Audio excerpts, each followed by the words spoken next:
Hey everybody. Okay, we're going to work on some more chords.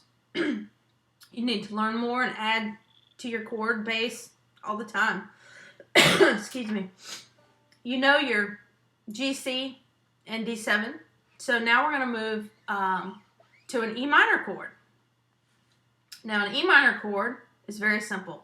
Take your C chord, and you should be very familiar with this. If you're not, go back and review. That's what these videos are for. Go back and review that C chord video. And you need to be transitioning between these chords. Your C and your G and your D7 should feel good now. You should be able to transition between the three chords. Fairly good. I mean, you can't be perfect at it yet, but just if you feel comfortable with your transition between those three chords, move on. Add more chords. Okay, so in E minor, let's get on our C chord.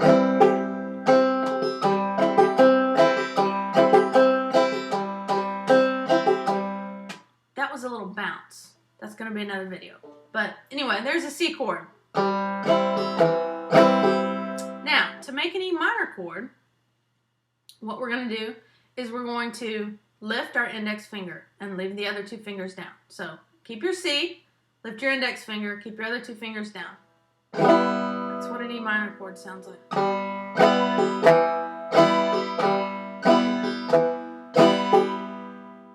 Go back to your C. Now,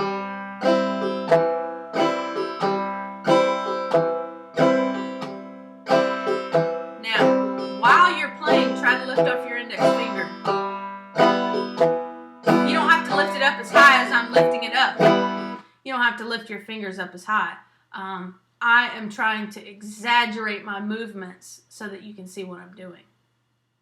So try not to get into the habit of copying me when I'm doing a partial C and I'm getting my fingers out of the way. You don't want to do that when I'm doing, huge movements. I'm doing that so you can see what I'm doing, okay? Okay, back to our E minor. So just transition between your C and your E minor.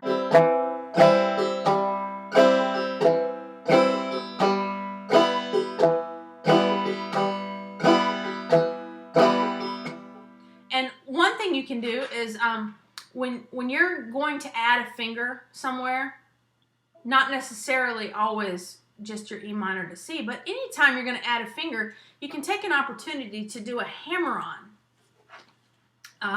So I know that I'm going to add, when I go to from my E minor to my C, I know that I'm going to add my index finger right there on the second string.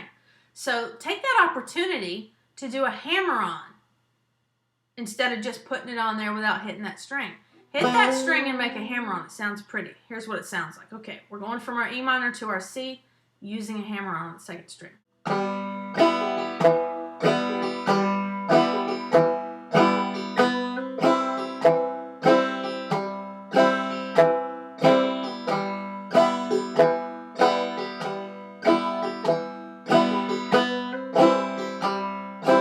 See how pretty that sounds?